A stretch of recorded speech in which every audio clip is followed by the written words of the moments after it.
Assalamu alaikum friends.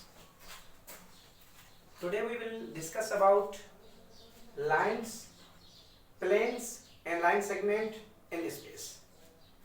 आज हम बात करेंगे लाइंस पे, लाइन सेगमेंट पे एंड प्लेन्स पे, पर किस पे? स्पेस के अंदर. सो आपने वैसे भी स्टडी की हुई थी प्लेन्स पे, लाइंस पे, पर अब हम जो बात करेंगे ना वो करेंगे स्पेस की, कि स्पेस के अंदर हम लाइंस और प्लेन्स की कैसे स्टडी करें. और आपको यह भी पता होगा कि कोई भी प्लेन अगर स्पेस में आ जाता है तो वो 3 डायमेंशनल हो जाता है. कोई भी प्लेन अगर स्पेस में आएगा तो वो 3 डायमेंशनल हो जाएगा. तो आज हम उनकी स्टडी करेंगे और उसके साथ साथ हम ये भी जानेंगे कि वेक्टर प्रोडक्ट, क्रॉस प्रोडक्ट और स्केलर प्रोडक्ट जो है इनकी एप्लीकेशन क्या है और ये कहाँ कहाँ यूज होते हैं. ठीक है. सो टॉपिक के मुताबिक मैं स्टार्ट करता हूँ. लेट्स सपोज हम एक प्लेन बना रहे हैं जो स्पेस में है. सो this is a z axis and this is a y axis and this is your x axis. ठीक है. सो ये x axis, y axis and z axis है. सो दिस इज द ओरिजिन. अभी आप क्या कर रहे हैं, आप एक पॉइंट्स जो है वो यहाँ से क्रॉस कर रहे हैं. एक लाइन भी क्रॉस कर सकते हैं और लाइन सेगमेंट भी क्रॉस कर सकते हो. सो आपने एक लाइन ड्रा करी जो यहाँ पर ऐसे. ठीक है. और आपने बताया कि इसकी इन पॉइंट्स ये हैं और इसकी इन पॉइंट्स ये हैं. ठीक है. अब आपने इसे इनिशियल वेक्टर कहा या इनिशियल पॉइंट्स कहे, सॉरी, कि ये लाइन की इनिशियल पॉइंट है जहां पर x भी 0 होगा, y भी 0 होगा, z भी 0 होगा. और ये इसकी फाइनल पॉइंट है x, y एंड z. ये आपको ऐसे पता चल जाएगा कि ये जो पॉइंट है इस पे x axis, y axis and z axis तीनों लाई कर रहे हैं, तभी ये पॉइंट बन रही है x axis, y axis and z axis की. क्योंकि सरफेस और प्लेन्स में 3 पॉइंट्स होती हैं x, y, z. अभी ये जो लाइन है, ठीक है, अभी अगर कोई वेक्टर हम इसके पैरेलल ड्रा करें, अभी मैंने क्या कर दिया यहाँ पर कि एक वेक्टर जो है वो पैरेलल इसी पॉइंट से ड्रा कर लिया. ये भी स्पेस में है, ये भी स्पेस में है. मैंने इस लाइन से ये वेक्टर जो है वो पैरेलल कर दिया, इसे हम बी वेक्टर कहते हैं. So this is a B vector and this is a line. And lines जो है ये भी वेक्टर हो सकता है क्योंकि इसके पास मैग्नीट्यूड है. अगर हमें इसे पर्टिकुलर डायरेक्शन देंगे तो ये वेक्टर बन जाएगा. तो अभी एक वेक्टर है, एक लाइन है, आपने इसकी इन पॉइंट्स निकाले हैं तो आप इसे लाइन सेगमेंट कह सकते हैं कि इसके पैरेलल है. तो अब यहाँ पर कुछ रिजल्ट्स बनेंगे. ठीक है. तो उसी रिजल्ट से कुछ हमें इक्वेशंस मिलेंगी जिसे अभी मैं ड्राइव करूंगा. लेट्स सपोज अगर ये P है, ये P पॉइंट है, सो ये P not and P point. ठीक है भाई. अभी ये पैरेलल है इस वेक्टर के, तो हम कैसे लिखेंगे? आपको पता है कि स्केलर वेक्टर क्या होता है. 2 vector are said to be a parallel vector की स्टडी करें तो आप कह सकते हैं कि टू वेक्टर हैं, अगर ये पैरेलल है तो आप कह सकते हैं two vector are parallel. 2 vector are said to be a parallel if there between it means their directions are equal and between them scalar multiplication must be exist. दो जो वेक्टर हैं वो पैरेलल हो सकती हैं जब उनके डायरेक्शन सेम हो और स्केलर मल्टीप्लिकेशन वहां पर एग्जिस्ट कर रहा हो. अभी देखो दो वेक्टर बराबर होंगे लेकिन उनके डायरेक्शन तो बराबर होंगे ना, उनके डायरेक्शन सेम होंगे. अभी उनके मैग्नीट्यूड बराबर हो भी सकते हैं, नहीं भी हो सकते हैं. इसीलिए हम x इक्वल टू 5y कह सकते हैं. 5 क्या है? एक मैग्नीट्यूड है. इसीलिए ये मैं यहां से ये बना सकता हूं P naught to P is equal to V into T. ये P नॉट टू P जो है ये बराबर V के है एंड इनटू T, T के. T is magnitude of this vector.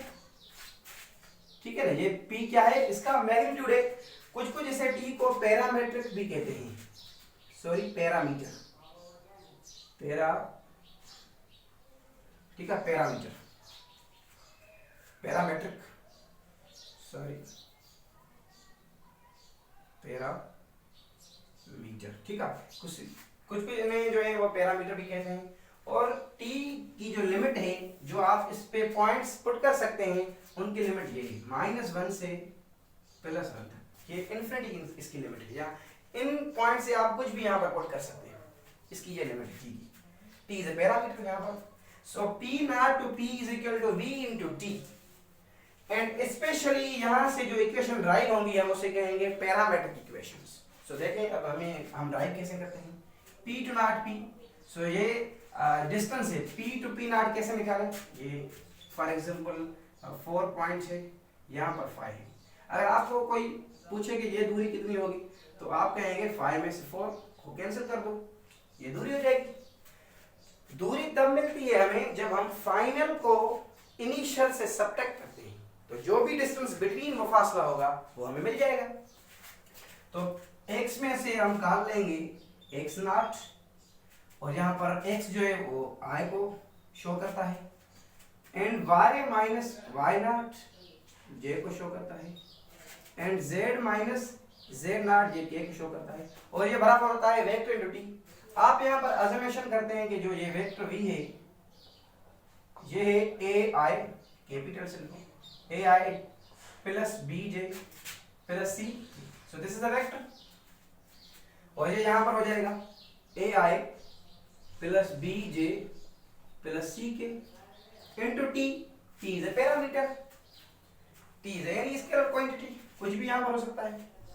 अभी आप क्या करते हैं, equating the coefficient, equating the coefficient, equating the coefficient of this and this, क्या हो जाएगा x माइनस x नॉट, ये बराबर हो जाएगा i से कैंसिल हो जाएगी, i वाला i से बराबर हो जाएगा, i से कैंसिल a हो जाएगी, and y minus y naught is equal to b।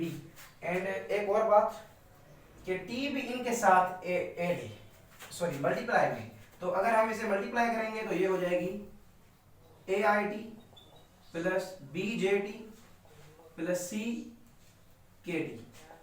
तो अभी i से कैंसिल हो जाएगा, यहाँ पर बचेंगी at और यहाँ पर बचेंगी x माइनस x नॉट, तो यहाँ पर t आप ऐड कर देंगे, यहाँ पर आप b ऐड कर देंगे, और z माइनस z नॉट जो है ये बराबर हो जाएगा k से कैंसिल हो जाएगी, ct हो जाएगी। ठीक है, अगर आप इसे स्टैंडर्ड पैरामीटराइज करते हैं, ये पैरामीट्रिक इक्वेशन है भाई, इसे हम क्या कहेंगे पैरामीट्रिक इक्वेशन, बिकॉज t यहाँ पर इन्वॉल्व है, तो आप यहाँ पर इसे कहेंगे पैरामीट्रिक इक्वेशन। अगर आप इसे पैरामीटराइज करें स्टैंडर्ड फॉर्म में, इसे जो है वो तब्दील करें तो ये हो जाएगी स्टैंडर्ड फॉर्म में, इसे स्टैंडर्ड फॉर्म क्या हो जाएगा, x माइनस x नॉट को वहां पर ले जाओ, so at plus x naught y is equal to y naught plus bt, and z is equal to ct plus z naught, ये आप लिख सकते हैं, इससे चेंज कर लो bt प्लस y नॉट। ठीक है, तो ये आपकी सम इक्वेशन हो गई। सो अभी इन इक्वेशन से आप जो है ना इजीली क्वेश्चंस कर सकते हैं। देखिए एक क्वेश्चन करते हैं इन पे, इन्हें उतारो। ठीक है, इसे मैं इरेज करता हूँ।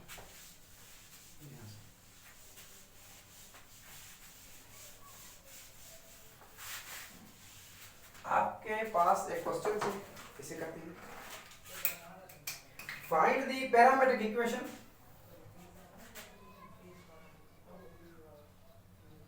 find the parametric equations,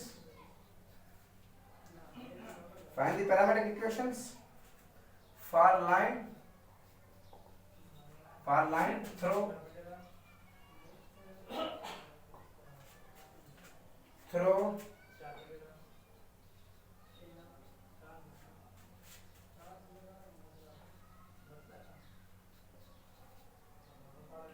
parallel to V, 2i plus 4j minus 2k. So this is a vector. Find the parametric equations for the line through point -2, 0, 4 and parallel to the this vector. अभी assumption करो कि ये एक line है जो ये है, और ये लाइन जो है वो पैरेलल है दिस वेक्टर के, तो हमें यहाँ से इक्वेशन कैसे मिले, हमें ये फाइंड करना है। तो आपको तो पता है कि x जो होती है वो होती है x not plus A T. अभी जो ये पॉइंट है ये x नॉट है, यहाँ पर पुट कर लो -2 and A T. So I से जो भी अटैच में होता है, हम लिखते हैं ना वेक्टर को ए आई प्लस बी जे प्लस सी के, I से जो भी अटैच होता है वो कोएफिशिएंट होता है। तो यहाँ पर a का कोएफिशिएंट है और यहाँ पर I का कोएफिशिएंट क्या है 2 है, तो ये हो जाएगा प्लस ये 2 हमने रखा और t ये साथ में रख दी। दूसरी इक्वेशन क्या होगी, y is equal to y naught plus B T. तो y हो जाएगी यहाँ पर y नॉट है हमारा 0, b क्या है हमारी 4 है और t अटैच में हो जाएगी, और z is equal to z naught plus C T. तो z हमारी हो जाएगी z नॉट है z नॉट है इतना आपके पास 4 एंड -2 आपने इसके रखे और t ये यहाँ पर रख दी। सो ये आपके पास इक्वेशन हो गई पैरामीट्रिक इक्वेशन, ठीक है, x के y के एंड z के। सॉरी यहाँ पर एक आपके पास ये हो गई x की वैल्यू, दूसरी ये, और तीसरी जो है वैल्यू वो आपके पास ये होगी। So first second and third ये आपके पास इक्वेशन होगी। -2 प्लस 2t है, और आपके पास सॉरी ये नहीं हुई, ये आपके पास नहीं है, आपके पास ये है। मैं यहाँ से रिपीट करता हूँ, पहली point x is equal to -2 plus 2t, दूसरी point y is equal to 4t, and तीसरी पॉइंट है आपके पास 4 माइनस 2t। ये 3 पॉइंट्स आपके पास।